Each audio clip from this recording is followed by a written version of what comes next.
I have to admit there's absolutely nothing more uncomfortable for me than to read the lives of the saints. It's like every time I feel like I'm being good enough or have things together in the priesthood, I'll read about a priest who went before me, and then I'll feel really bad and tell Jesus I'll give him more. It's actually interesting. There's one man who I've been seeing around. He starts coming to the church all the time, right? Come pray. And I'll see him just outdoors at times, and he'll come and tell me about little miracles that are happening in his life, and starts coming to confession all the time. And I'm like, I didn't see you like this before. What happened? And he just looked at me and he shook his head and he goes, I read the life of a saint. And it was St. Francis, of all people. It changes you when you do that. And so I thought today I would share with you the life of one particular saint who's been a great influence in my life, just to tell his story. And it's the patron saint of priests, St. John Vianney, the cure of ours. And a patron saint, remember, they're there to show us what you're supposed to look like. So the church took this man and held him up and said, for every diocesan priest, this is what you should strive to be like. So he's obviously been a great mentor for my spiritual life for many years. But he lived from 1786 until 1859, and he grew up in France right after the devastating effects of the French Revolution. He had to receive his first Holy Communion shut up in his house with all the windows blocked, and from a priest hiding in his barn the night before, who could finally sneak in at daylight in the middle of the night and give him Holy Communion. All the priests were undercover, so all the sacraments of his youth he received from heroic priests who were hiding for their lives, trying to give the sacraments to people. If they were caught, they'd immediately be either put in prison or killed. And so, influenced by those kind of people, he said, well, I want to give my life. He felt called to give his life in the same manner. He went into seminary at about the age of 20, but he was very slow of learning. He was so slow that they gave him a tutor who was 12 years old to teach him the basic lessons. And there's even a story how one time he was having such a difficult time learning what the kid was trying to tell him, that a 12-year-old slapped him across the face and said, you're a lost cause. And he just bent his head and he's like, yeah, I'm sorry, I'm very sorry. But it shows God uses those who are the lost causes of the world to be the greatest lights in the darkness in the future because of his humility. So he was finally ordained a priest. He was kicked out of seminary twice, by the way, because he was so slow. Twice he had to leave, and he kept just coming back. And finally they ordained him a priest because there was such a shortage in the priesthood. And they put him in Ars. The bishop said, well, at least in Ars, in this little village of 200 people, he can't do too much damage there. And so he was sent out there just to kind of fill the place. And when he arrived at the parish, he was surprised to find that the church was in quite disarray. It was very dirty. Things were all out of place. The tabernacle was neglected. And worst of all, it was empty. And the bishop told him before he went there, there's very little love for God in this place. You must put love for God there. That's your job. The small town was known for being extremely lax in its morals. It had, just for 200 people, had 4 bars, great promiscuity among the citizens, many people living together outside of marriage, and very few people besides the elderly even went to Mass, especially on the weekends. So he soon became very notorious for his homilies. He was a great preacher, and he even recorded his homilies on YouTube back then, so you can still find them online today if you go. Someone did read his homilies, so you can actually listen to them. They're great. But he preached about the immorality at the taverns, about the public dances that they'd always have because they'd end in sin, and the lack of respect shown to God's commandment, especially by not coming to Mass on Sundays. And he had received very little money, but they'd only have dances when musicians would come from out of town and play. And so he'd go and he'd find the musicians before they entered the town, and he'd pay them even more money to stay away, only making the people like him being there that much more. So it was a great struggle. But he soon became very famous for his confessions. He heard confessions daily up to 18 hours a day on occasions. He had a very great gift of reading souls, and he had a great gift also for giving counsel. So he'd rise around 1 a.m. in the morning and start hearing confessions, only to stop to pray his holy hours and to celebrate the Mass. One person was confessing his sins to the cure of Ars, and heard the story. He began to weep bitterly. And the penitent said to him, "Why are you weeping? These are my sins." The cure of Ars said, "I am weeping, my son, because you do not weep. You do not see how grave these things you're doing really are." And this is also why he did such austere mortifications in his life. He was asked why he gave such light penances to everybody who came to him. And he said, "I give them light penances so I can take the rest upon myself."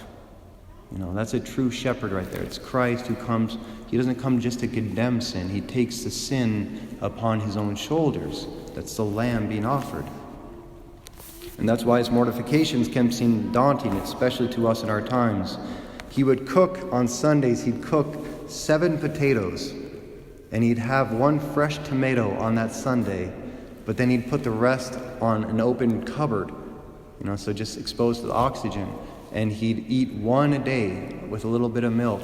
And so by Saturday, you can imagine what that last potato looked like that had been sitting in the cupboard the entire week. And he said that was for the biggest penance for the sinners who would come to Mass on Sunday. So he'd sleep on broken beds. He wore a hair shirt that oftentimes scratched to the point of drawing a little bit of blood. But perhaps his biggest penance came from the devil himself. He's one of the fewer saints who was actually physically assaulted by the demonic and who molested him on a routine basis. And since he slept so little, often the devil would appear to him at nighttime to try to deprive him of the little sleep that he was already getting. So it'd be through a lot of noises. So he'd constantly hear like nails being driven to the walls, windows and doors crashing, and even like little vermins running over his face. And so he couldn't sleep. And when parishioners could hear this at times when they were passing by, there's a story about how some of the younger, strong men decided to come stay a night with him. And so they all had their shotguns with them when they went in there. And by midnight, they all ran away, scared because of all the sounds that were going on there. He got so accustomed to seeing the devil around that he nicknamed him the Old Crappin. Said the Old Crappin was at it last night again. But he said he was always happy when he'd have a hard night of suffering, because he said it's a sign that there's going to be a great fish tomorrow. There's going to be a great sinner who's going to come back to God. So he always saw it, this was what he had to endure in order to bring souls back to God. And at one point the devil even told him himself, if there were 3 priests more like you on this earth, my kingdom would be ruined. Just 3. With as much as the devil despised him, there were certain parishioners who hated him even more. Many wrote letters to the bishops, along with the priests in the surrounding areas, asking for his removal, calling him a fanatic because he refused to compromise according to the times, because a lot of the priests in that area of France weren't really preaching according to the gospel as he was. And I thought it was a really funny story. He offered Mass for a special intention on several occasions a month for 14 years straight for a certain group of parishioners that they'd always given the special intention to pray for. And the special intention was actually that he'd be transferred to another parish and get kicked out of there. So, you know what? They just kept going with it. And over the period of 10 years, the parish was slowly converted and soon became actually, before it was just a hole in the wall. No one ever thought about Ars having anything special about it except its immorality. Within about 10 to 15 years, it became such a holy site of pilgrimage that princes were coming from across the country just to have confession with him. The women there were known as the most outstanding women of the parish, and men would come there to court women because they said, these are the kind of women we want for our wives. And he did that over 15 years. But one reason he was able to do so much was because he believed in his responsibility as a priest and in the power that came from his vocation. I'll read a quote that he said once about the priesthood. He said, "A priest goes to heaven or a priest goes to hell with 1,000 people always behind him, whichever way he goes. Were we to fully realize what a priest on earth is, we would die. not of fright, but of love. Without the priest, the passion and death of our Lord would be of no avail. It is the priest who continues the work of redemption on earth. What use would be a house filled with gold, were there no one to open its doors? The priest holds the keys of the treasures of heaven in confession and in the Mass. It is he who opens the door. He is the administrator of the Lord's goods. Leave a parish for 20 years without a priest, and the people will end by worshiping the beasts. The priest is not a priest for himself. He's a priest only for his people and for God. Lastly, he was really inspired. What's really inspired me by him was his deep devotion to Christ and the Eucharist. Whenever he entered into a church, he said, "I throw myself at the foot of the tabernacle like a dog laying before its master." And regarding the Holy Mass, he said, "All the good works in the world are not equal to the holy sacrifice of the Mass, because all other works are the works of men, but in the Mass it is the work of God. Martyrdom is nothing in comparison for it, but martyrdom is nothing in comparison, for it is but the sacrifice of man to God. But the Mass is the sacrifice of God for man." And on receiving Holy Communion, he'd often say, "The first thing about the angels that we ought to imitate is their consciousness of the presence of God. Every consecrated host is made to burn itself up with love within the human heart." So this is just one of the very many great saints that went before us. He was an incredible priest, and I pray very much that I could receive even an ounce of his fervor and devotion. But I'd encourage you each, maybe over this next year, just to find one saint you want to read about, one saint to take as a special protector, someone you want to imitate and learn about, and just read about him little by little over the next year. Few things are more efficacious for our spiritual life than imitating those great ones who came before us.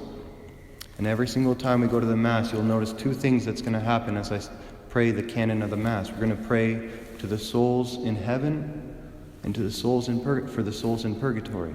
So it's in the Mass that we all become one with them, so that we who are the church militant on earth, receiving their grace and their intercession, can one day join them in heaven forever.